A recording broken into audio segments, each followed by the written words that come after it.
All right, so today we're going to be deep diving into something, pretty interesting. What if we looked at the life of Jesus? Not just like the, religious side of things, but like how his life can help us understand things like history and philosophy, even how to deal with relationships and challenges in the world today. And that's what this book we're looking at tries to do. Yeah, and what's really cool is that it might actually offer some insights that are really relevant, especially for guys who are, trying to figure out the whole dynamic between men and women these days. Exactly. It's something that a lot of guys in like the Married Redpill subreddit are talking about. Totally. So this book really dives deep into the historical context. Right. Like what was going on back then with Roman rule and all the social unrest. It really paints a picture of the world that Jesus was living in. And it argues that by understanding that historical backdrop, it helps us understand his message even better. It's like, if you're trying to understand relationships today, but you don't know anything about like the cultural shifts that have happened in the past 100 years, this book kind of does that for Jesus' time. Yeah. It lays out all the historical forces, all the power dynamics, the desire for change.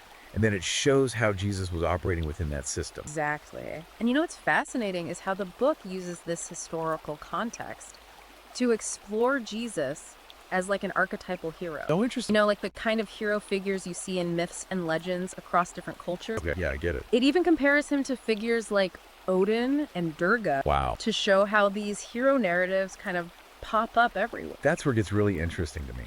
Because it's not just about comparing the stories themselves, it's about understanding the deeper meaning. These hero figures, they often challenge the status quo, they face down powerful causes, and ultimately they try to bring about some kind of change. And in a way, that's kind of what a lot of guys in the Red Pill community are doing too. Right. They're looking to understand systems of power. They want to challenge norm, and they're trying to find their own place in a world that feels, really complex. Absolutely. And the book dives into this idea of masculinity and strength as being really key parts of Jesus's character. Okay. It highlights how resilient he was in the face of adversity, his unwavering conviction, and how he wasn't afraid to challenge those in authority. Like when he stood up to the Pharisees and the Romans. Exactly. It's a classic example. Yeah. A guy's not backing down, even when he's outnumbered or facing a really powerful institution. Yeah. That's got to resonate with a lot of guys who feel like they're fighting an uphill battle these days. Yeah, definitely. It speaks to this idea of standing up for what you believe in, even when the odds are stacked against you. And, for men who feel like traditional masculinity is under attack, that kind of courage and resilience is really powerful. For sure. I can see why they'd find that inspiring. Yeah, absolutely. But where this book gets really practical? It doesn't just talk about Jesus as like a historical figure or a mythical hero. It actually pulls out these specific lessons from his life that, guys today can use. Okay, so like what kind of lessons are we talking about? Well, one of the big ones is this idea of understanding covert contracts and relationships. The book talks about how Jesus was constantly challenging these assumptions and expectations that people had about him. He was breaking those unspoken agreements, those hidden rules that often dictate how people interact with each other. And that's something that a lot of guys in the Red Pill community talk about, how to recognize and navigate those unspoken dynamics between men and women. Yeah, that makes sense. Like how often do we get caught up in these expectations that we don't even realize we've agreed to? Exactly. And the book argues that Jesus' example shows us how to be more aware of those hidden contracts, to challenge them when necessary, and to create relationships that are based on, authenticity and mutual respect. That's huge. Yeah. Because so much of the frustration that guys express in the Red Pill community comes from feeling like they're playing a game that they don't understand the rules of. Right. And this book suggests that Jesus was a master at recognizing those games and refusing to play by someone else's rules. He was setting his own terms. Yeah. And that's a really powerful message for anyone who feels like they're being manipulated or taken advantage of in relationships. Okay, so covert contracts are one big takeaway. What else? It also talks about the importance of emotional control, especially in the face of conflict. Jesus was constantly being tested by the Pharisees, by the Romans, even by his own disciples. Right. But he rarely let his emotions get the better of him. Yeah, that's a tough one though, right? Like how did you stay calm and collected when you're dealing with all this pressure and drama? Well, the book dives into Jesus' teachings about mindfulness and self-awareness.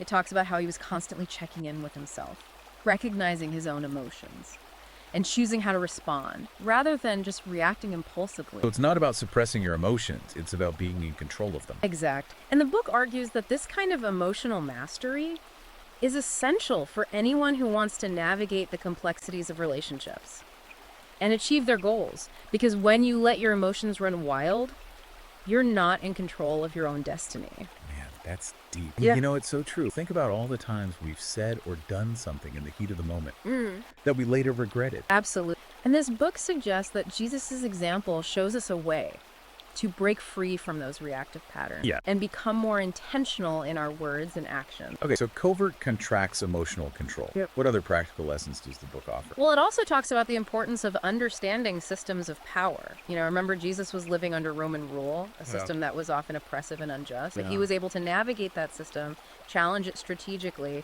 and ultimately bring about change. That's interesting. Because a lot of guys in the Red Pill community talk about how modern institutions have been corrupted by, feminist ideology. Yeah. I feel like the system is rigged against them.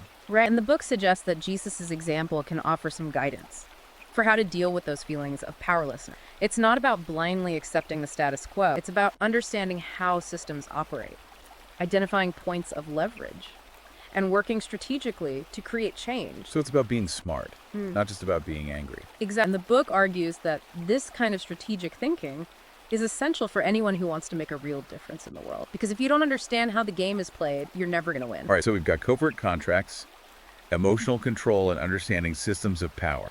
It seems like this book is really offering some practical tools for guys who are trying to make sense of the world and create better relationships. That's exactly right. And the book goes even deeper by exploring how Jesus' example can help men reclaim their masculinity in a world that often seems hostile to traditional male roles. Okay, so how does Jesus, a religious figure, speak to them?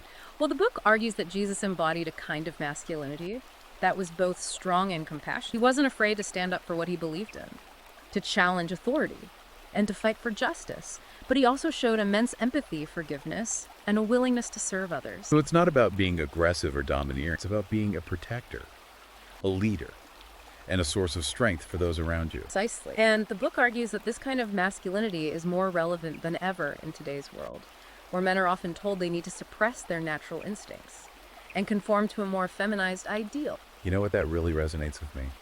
Because I think a lot of guys are struggling to find their place in a world where traditional gender roles are being And the book suggests that Jesus' example can offer a way forward, a model for a kind of masculinity that is both powerful and compassionate, assertive and empathetic. I like that. It's not about rejecting the past. It's about finding those timeless principles that still hold true today. Exactly. And the book argues that these principles are more important than ever, especially for men who are trying to build strong relationships, raise families, and create a better future for themselves and their community. So we've talked about covert contracts, emotional control, understanding systems of power, and reclaiming masculinity.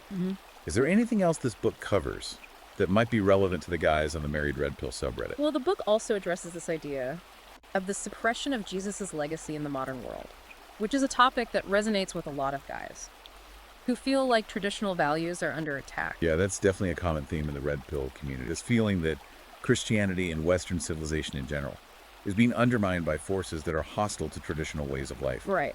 And the book dives into this, offering examples like the removal of religious symbols from public spaces, the rewriting of history textbooks, and the suppression of free speech on certain topics. That's familiar. It does, doesn't it? And the book argues that these trends are not just random occurrences. They're part of a larger pattern, a deliberate attempt to erase the influence of Christianity and the values it represents. So what's the takeaway for guys who are concerned about this? The book suggests that it's important to be aware of these trends, to understand how they operate, and to be willing to stand up for what you believe in. So it's not about being passive or burying your head in the sand. It's about engaging with these issues Yeah. and being a voice for the values you want to see preserved. Exactly. And the book argues that this kind of active resistance is essential for anyone who wants to protect their heritage and create a future that honors the best of the past. It sounds like this book is really speaking to some deep-seated anxieties that a lot of guys are feeling today. It definitely is. And it's not just about complaining or dwelling on the negative. It's about finding solutions, developing strategies, and taking action to create the kind of world you want to live in. All right, so we've covered a lot of ground here. We've talked about covert contracts, emotional control, understanding systems of power, reclaiming masculinity, and even the suppression of Jesus' legacy. It seems like this book is packed with insights that are directly relevant to the guys on the Married Red Pill subreddit. It definitely is. And you know what? We've only just scratched the surface. There's so much more to explore in this book. Yeah, I can tell this is just the tip of the iceberg.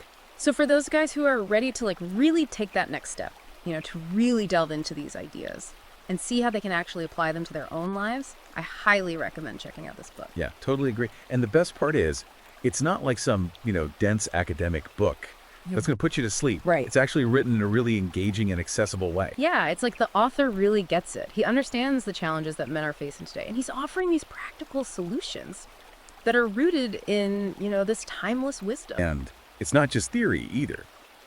He uses real-life examples, stories, even metaphors, to make these concepts really come alive. Yeah, like remember when we were talking about Jesus standing up to the Pharisees? Yeah. The book analyzes that scene and shows how it's a perfect example of how to confront hypocrisy and challenge people who are abusing their power. Exactly. And it doesn't just leave you hanging, it actually gives you a framework for how to apply those same principles in your own life.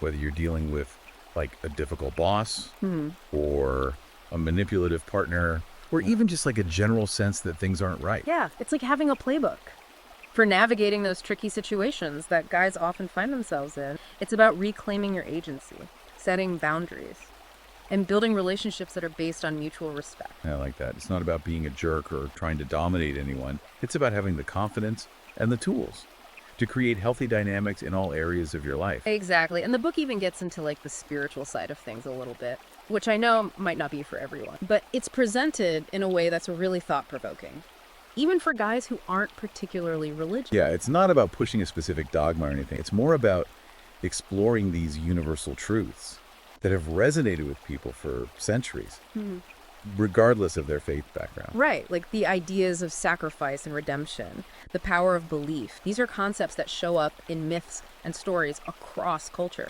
And the book shows how they can still be relevant and meaningful in our modern lives. It's like tapping into this deeper source of strength and wisdom that's been there all along, but we've kind of forgotten about it. Exactly. And for guys who are feeling lost or disillusioned, that kind of connection to something bigger than themselves can be incredibly powerful. So where can guys find this book if they're interested? It's available on Amazon Kindle and Google Play Books, so you can download it right now and start reading. Awesome. I definitely encourage everyone listening to give it a shot. You might be surprised by what you discover. I think you'll find it to be a really valuable resource, especially if you're looking to understand the dynamics between men and women, navigate the complexities of relationships, and, ultimately create a more fulfilling life for yourself. Well said. And with that, I think we'll wrap up this deep dive. It's been a great conversation. Thanks for having me. Thanks for joining us. And as always, keep learning, keep questioning, and keep striving to be the best version of yourself. Take care.